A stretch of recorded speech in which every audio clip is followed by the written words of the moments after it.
Britons are going to the polls again, and this time to either retain incumbent Theresa May or elect a new Prime Minister and about 650 members of Parliament to the House of Commons. Now, to form a majority in the House, one party must win 326 seats. Can the Conservatives achieve that? That's a question. Now, voting has already commenced with about 46.9 million people registered to vote. The snap election was called by Prime Minister Theresa May in April in a bid to boost her support in Parliament ahead of complicated negotiations to leave the European Union. All right, joining us now is the Chief Executive Officer of Diaspora Public Relations, Jermaine Sanwo-Olu. Sanwo-Olu, exactly. All right, it's good to have you. Good to have you, Jermaine. Thank you very much for joining us on the show right now. Can you give us a perspective? How is the turnout of voters this morning so far? Well, in the United Kingdom here, everyone is going out to vote. Some people are actually excited for an opportunity to bring about the much needed change that they've been desiring. And some people are actually experiencing what is called voter apathy. They have had so many elections in the past 2 years, and some of them are tired. But in general, people are excited. They want to vote and they want to make their voice heard in these elections. Sanwo-Olu, now Theresa May says that this will be the most important election the country has had in her own lifetime. Why is this election so important to the rest of the world and indeed Africa, or even specifically Nigeria? Well, I believe this is very, very important. Yes, it's going to define what way UK is going to take in the future. The Brexit negotiations are taking place just 11 days after these elections, 11 days from now. So whoever that they actually vote for, be it Theresa May or Jeremy Corbyn or the other leaders, will actually have a strong role to play when it comes to negotiating the Brexit. And the Brexit deal would actually influence Nigeria and other nations, because the Labour Party wants to actually remain in the single trade bracket and also the customs union, and they want to ensure that they have a good negotiation with them, while the Conservative Party led by Theresa May actually want to leave their agreement, you understand, want to leave the single market and customs union, and they actually want to be able to negotiate a fresh relationship with the European nations, 27 of them, and also other nations in the world. So nations such as Nigeria and other nations in other continents could begin to benefit some unilateral trade agreements that restricted UK from actually participating with them because they were stuck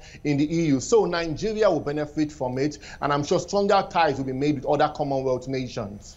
All right, Jermaine, what is influencing or impacting the voting pattern when we narrow it down to the ordinary or the real original British people? What is really impacting their voting patterns now? Well, that's a great question, because everyone is asking that same question, that what is actually causing people to vote. First of all, in the local elections that were held some few weeks ago, what happened was we saw that the Conservative had an overwhelming sweep. And coming to this election, when Prime Minister Theresa May announced elections close to 7 weeks ago, you know, everyone seemed that it was a sure banker that she was going to win. She was going to have an overwhelming win. But she came in saying that it was about strong and stable leadership, about Brexit. People saw this as a Brexit election, so she can actually have a stronger voice in negotiating Brexit. But after the terrorist attacks, everything changed. From a 25-point lead, it has narrowed down to almost just a 1-point lead, and the election is as close as ever. So we've had the shock of Donald Trump in the United States. We've had the shock of the Brexit. Who knows if we will have the shock of having a Jeremy Corbyn who was looked at as an underdog coming to take office. So a lot of things have to do. It's Brexit, it's security when it comes to terrorism, because people are saying that she's actually failed in her policies, been 7 years in the Home Secretary, that did not ensure enough policing, and there's been 20,000 cuts on police officers. That's one issue people are looking at. Security, how do they secure the UK? For the youths who are coming out passionately to vote right now, they are all concerned about the tuition grants, the maintenance grants that the Labour Party says they're going to be putting forth in template and also scrapping the tuition fees. So a lot of things have to play, from the young people, from businesses who have corporation tax of just 17% under the Conservative government, to businesses that will be taxed more during the Labour government, and also old people, the dementia tax that they are talking about, who will be affected more in the Conservative government than the Labour government, which is more socialist, believing that the government should, and government's resources should take care of the people. So those are the major issues that are actually driving people's opinions. But right now, this is one of the most unpredictable elections in the UK, because everyone you ask, they are saying, I'm not sure. I used to vote Labour before, now I'm voting Conservatives. I used to vote Conservative before, but now I'm voting Labour. So it's divided, but it's exciting. Yes, indeed. And of course, in the wake of the terrorist attacks in the UK, Theresa May has actually come out to say, look, the UK is actually too tolerant of extremism, and she might have to review human rights laws if she, continues to be a British Prime Minister. She's been criticized for this statement. What do you think? How do you think this is actually going to play out at the ballot today?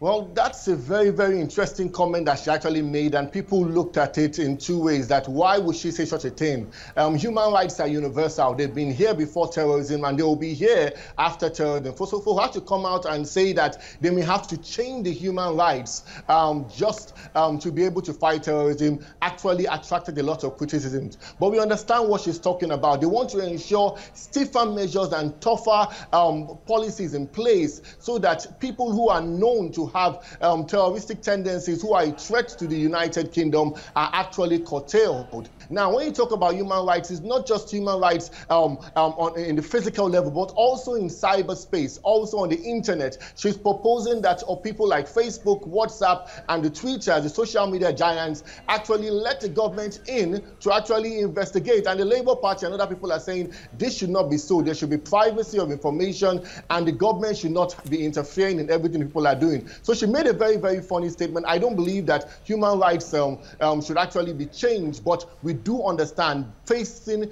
the terrorist trend that we're seeing in the United Kingdom is that tougher measures have to be employed. And she also has some supporters when you look at the UKIP, who are, many of them are coming towards the Conservative because of some of our strong stance. But that's how it stands right now. We are hoping that human rights will be upheld, and the government, the state, will not imply things like martial law to take over the rights of human beings and start reigning supreme. So that's the balance we have to ensure when it comes to human rights. All right. Zambain Sanwo-Olu, CEO, Diaspora Public Relations, thank you for talking to TVC this morning. Thank you very much for having me. Right.